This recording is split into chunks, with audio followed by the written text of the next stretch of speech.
One of the biggest complaints I hear about modern Yu-Gi-Oh! Is that it's too expensive to get into. With meta decks reaching upwards of $2,000, this complaint definitely has some validity, but in this series I want to show you that it is possible through entering tournaments, playing a simple deck, and trading to upgrade a deck to a competitive viability. To start with the series, I'll be opening 3 Albaz structure decks and upgrading my deck from only tournament prize support to make it less RNG based. I'll be allowing myself the ability of trading with the prize support that I pull. With that in mind, I'll be doing some weekly updates on the deck and binder, along with talking about my tournament matches and recording the matches I'm able to from locals. So this is Yu-Gi-Oh! From scratch.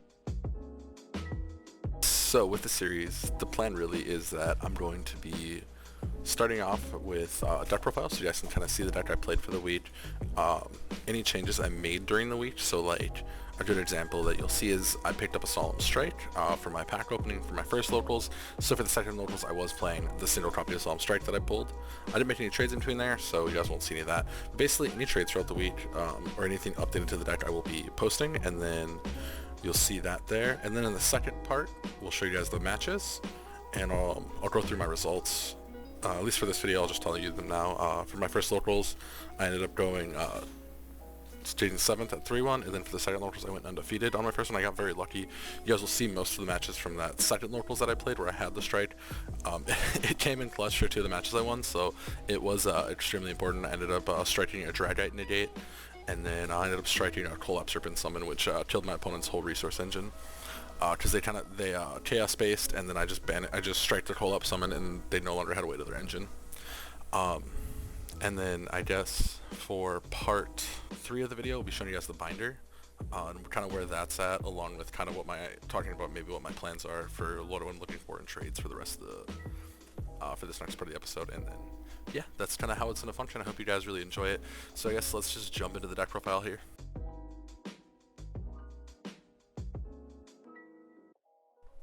Okay guys, I'm going to show you guys the actual deck we played for the tournaments. There was one change because we played one tournament beforehand that I wasn't able to record. I did show you guys the opening from that. It was very bad. I really didn't pull anything at all worth showing other than a single Solemn Strike. So I'll show you guys how I actually made like the single change. But here's the deck list I played. I don't know if this is like correct, but this is the list I felt most comfortable with. 3 Springet's Kit.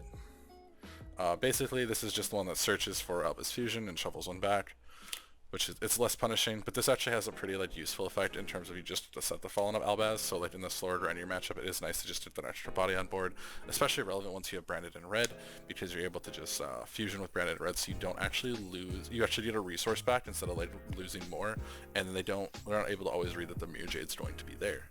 3 Albion, best card to discard. We really just wanted it to get our spell and traps in the graveyard, grab our judgment and stuff.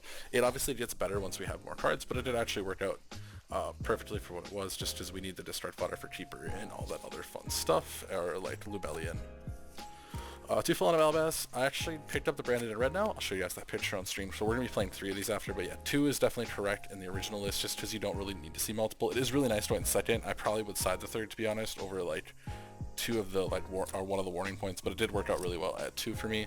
Definitely the third one though would have come up sometimes. The 1 Mercurier and 1 Scythe. Yeah, these are just your Garnets essentially.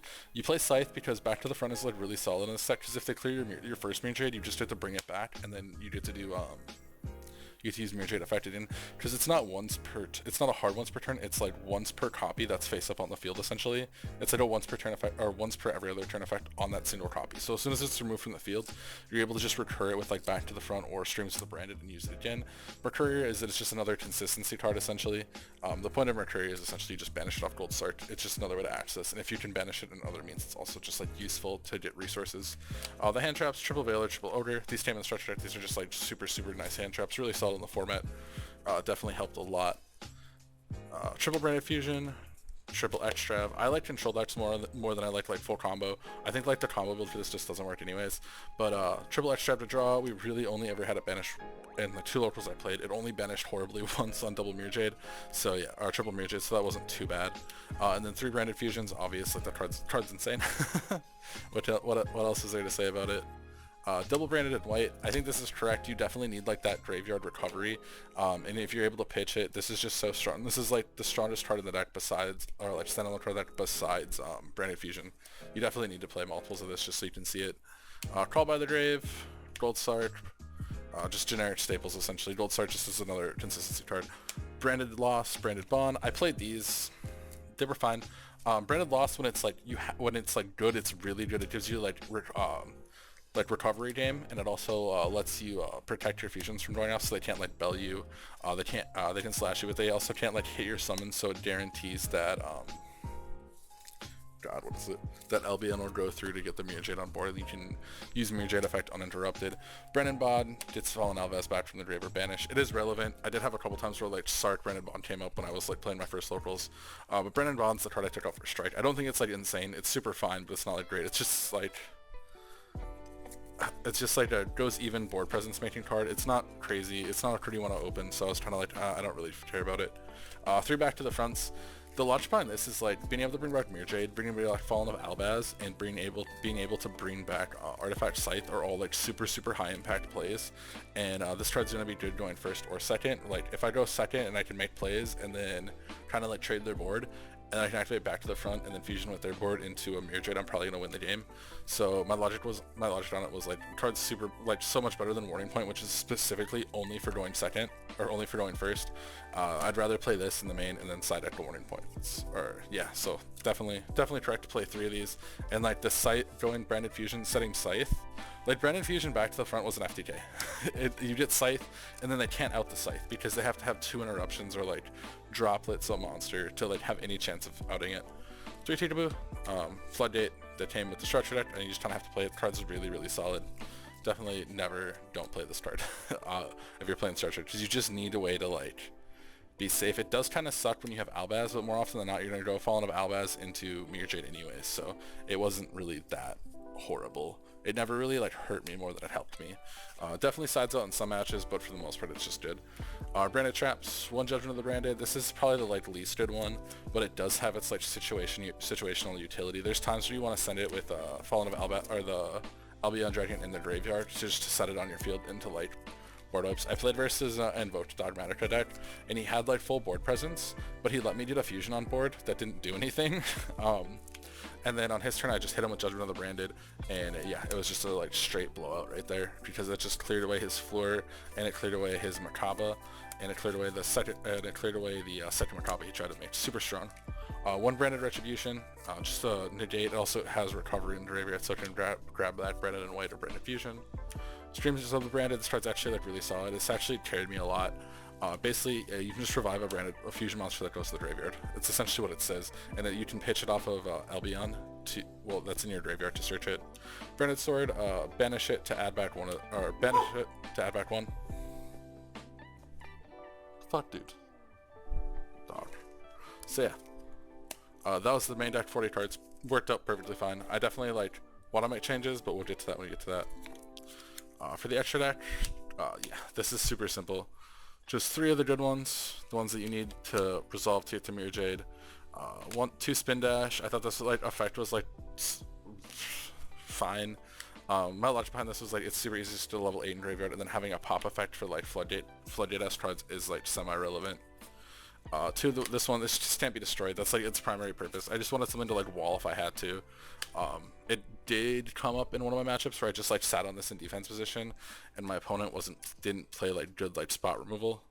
It's not super relevant though. It's fine. It's mostly because it just is, I believe, a level 8 or higher, so it's very generic on what you can use your opponents, like which of your opponent's cards you can use for this. So they just have a level 8, and then this card's actually like relevant because it comes out at 3700 attack, so it's actually just a beater, which this deck doesn't really have. For the rest of the side deck, we play the Kaijus. I don't want to main deck these. The logic behind that is like these are just only good for going second, and I want cards that are multi-purpose. Back to the front kind of fulfills the role of being like multi-purpose.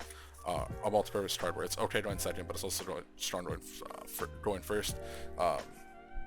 Teachable kind of fills that role too. I definitely think they're amazing when you know you're going second. Like I will purposely go second with this deck just so I can Kaiju them or Dark Ruler them, then fuse with their board with Albaz, because that's actually like a relevantly strong play.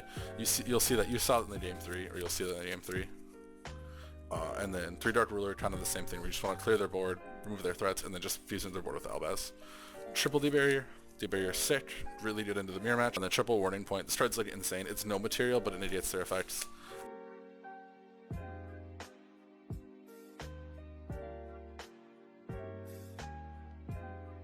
Round 1, we're playing versus Eldritch. He goes activate Nadir, set 5.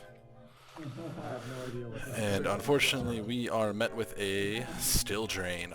And there's really no way my deck plays through it. There's no in-deck spell and trap removal besides Chaos Dragon Levianeer, which we don't play in the first place. So there's not too much we can do. Basically, yeah. He just makes Flame Spider, we draw for turn. I just realized that there's literally no way we can win, and we stupid up from there pretty quick.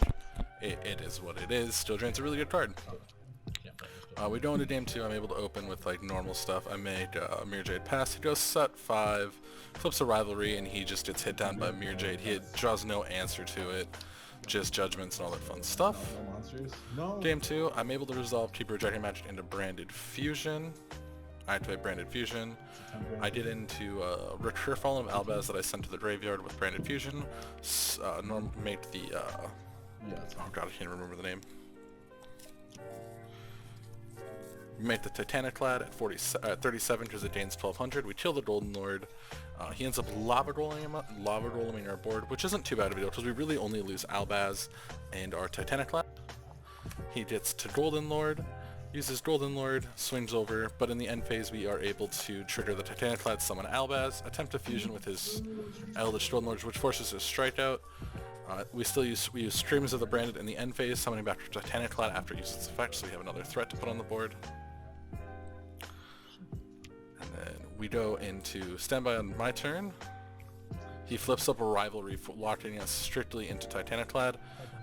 We end up crashing the Titaniclad so we can activate Branded in white, allowing us to go into Mirror Jade, and with Mirror Jade sticking, we're able to clear the Golden Lord as he doesn't really have any good threats on the board.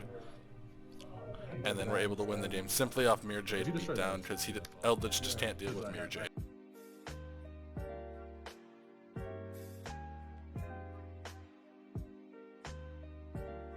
We open full combo. Essentially we have the Trapper Jade Negate in hand. We also have the set Retribution.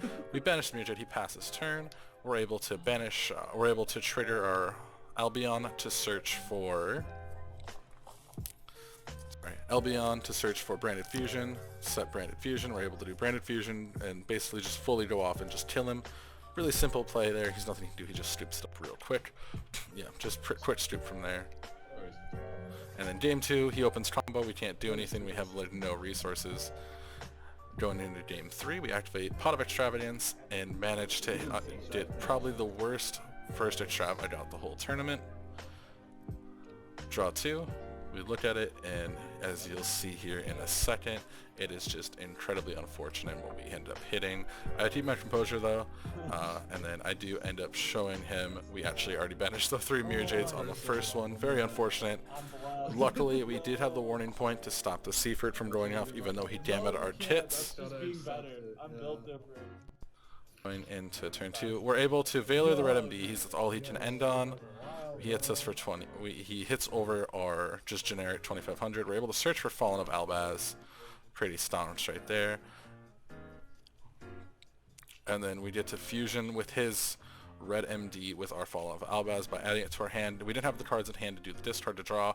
We will though when we draw for turn, so we just add it to hand instead. No, and basically no matter what I draw, unless it's just Branded Fusion, we're just going to fusion. Fallen of Albaz, fuse with his Red MD. We summon Lubellion, and we're able to just go for a Lubellion beatdown strategy from there. Hit for 25. We have no extra deck left. We've already committed basically all of our resources at this point. He does Ravine, discard the Dark Ruler no more in hand, and we actually have the called by to banish the Chaos Dragon Levianeer, basically securing the game, because if he banishes Seaford, Chaos Levianeer gets banished, we win the game there off of Lubellion beatdown.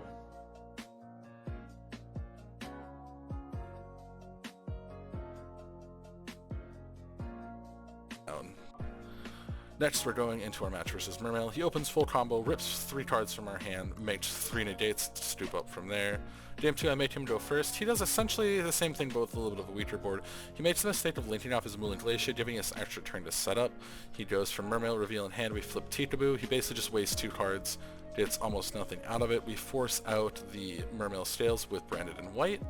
and then we're able to resolve Extrav and start recovering the game. Once the game starts recovering, we're able to go Branded Fusion. I don't actually have the Fallen of Albaz, or Branded in White. I don't actually have the Fallen of Albaz in Graveyard. We get the second Branded in White. So we're banishing. We don't have the Fallen. We are not able to use the Alluvion to Fusion because we don't have a Fallen of Albaz in Graveyard. We did Sark for one though on a previous turn because we already drew the Mercurier for a turn. So we get to a very, very simple beatdown state. We ended up dropping Valor onto the Coral Anemone, which was his only real play from the situation he was in. So we're able to just beat him down pretty much from here pretty easily. He does evenly match us, but he also only has no cards in hand when he does resolve that evenly matched. Kind of weird that he kept it in, but I guess it is what it is. So we lose those, but we're in a simplified game state, whereas if he clears our monster, we just have to search for Branded Fusion, which gives us full follow-up. We draw for turn, draw 2 per Dragon Magic to add back the Fallen of Albaz, discard it, search Branded Fusion, and we're able to pick up a very, very clean Game 3 right there, barely winning. Every single one of our games was Game 3. This deck is very sterile, but I think I piloted it extremely well and was able to clutch out some very, very tight victories from the claws of losing. Almost immediately had we misplayed almost at all in that whole scenario, but luckily we did not. We're able to go for that. We're able to go for the Mirror Jade here, which puts us for over game because we already hit for 25. So yeah, absolutely crazy game. Really good locals tournaments. We barely won that. So then we go into Game 3, and this Game 3 is very, very unfortunate for him. I order his Abyss Megalo. He has to pitch 2 bad cards for it, and then he just goes into DPE pass. We have the Kaiju for the DPE. We normal summon Fallen of Albaz. Make this. We're able to banish 2 for Mirror Jade.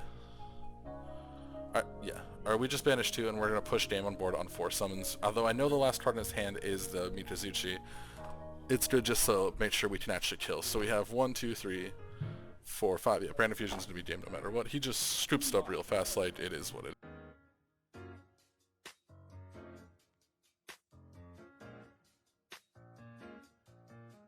I think I'll be making some like solid changes going to the locals this week. We did get these cards. Well, I shouldn't say we got this. We're gonna be playing this now because we actually have the card to help play it. We got Branded in Red. Branded in Red was traded. We played it at Context C for Branded Red, Branded in High Spirits. Definitely like really good pickups on my part. This is super huge. Being able to search this and being able to like fuse on our turn. Obviously, it's not as relevant with the Despia, but it is just lets us get a Fallen of Albaz back from the graveyard in fusion. Branded in High Spirits, insane search card. I think this allows us to like go from a little bit of a small shadow package once we get more cards. This doesn't really, and then the Solemn Strike, which we hard pulled. I actually played this in the tournament on Sunday because I opened it on the Friday tournament. Really good. I wish I'd gotten more of these. My Grand Creator packs were abysmal. They were horrible. This was literally the only playable card I pulled. But we only opened 4 packs that day to lose one, so I mean it's not too bad. Strike is, it's like, just having one extra card is always good. Definitely more Grand Creator packs, more Dawn of Majesty packs. We'll just try to open the rest of the stuff we need. I'm probably not going to go for the actual like Despia build because those cards are just too expensive. Unless I like hard pull them, I will never get them. But yeah, so that's the deck. Yeah, so you guys can see the pack opening. I suppose we should grab the binder so you guys can see that. Give me one moment. Also, I'll show you guys the mat. We actually taped structured deck mat because we have to win our own eventually, but for now this is our mat. Last random binder that I had that I was using staples in, and let's go look at what we actually have in the binder so far. We got 1 Quadra Hercules, 1 Dasher, 1 Totem Collector, which we might actually play this. This card is not bad. This might actually be put in. Triple Fusion Gate, Triple Waiting the Dragon. I mean, that started our stuff now basically. The 1 Titanic Led we might play, the 3rd one. This card's actually just relevant. 2 Scythe, 3 Levineer, 3 Seafert, 1/1 in case someone wants them. I doubt it. 1 Gold Sark in case someone wants it. 2 Called Bys. This actually might get picked up in more casual trades. Triple Brotar. The 3 Red MD, 1 Mischief, 1 Breaksword, 1 Manjo. I expect to like have sets of all of this stuff eventually because, I mean, we're going to be opening this OTS Pack 18 until the new one comes out. Pretty much every locals at least that we can. More of the OTS 18 stuff. This is like the only one of these on this page that's worth money. And that's everything. The Manjus are actually $1, which is more expensive than both of XYZs, which is weird. But yeah, that's the binder for now. We'll definitely try to be upgrading it as time goes on. Like I said, those Grand Trader packs really killed me. We didn't get absolutely anything from those, but hopefully as time goes on we'll get lucky with some of our pulls. Again, we pulled 7 supers from our actual pack, so not much you can really do about that.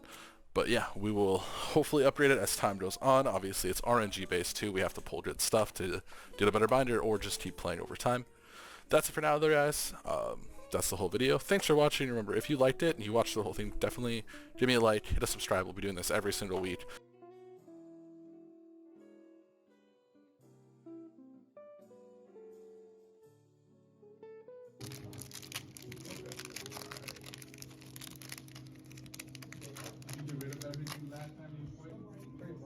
Alright, $6. Oh, it's so nice opening the contact seat. Yeah, it's because it's good versus Albaz. Yeah, you drop it on their normal summon and I can't do anything. I know, right? They like spiked up super. Gross.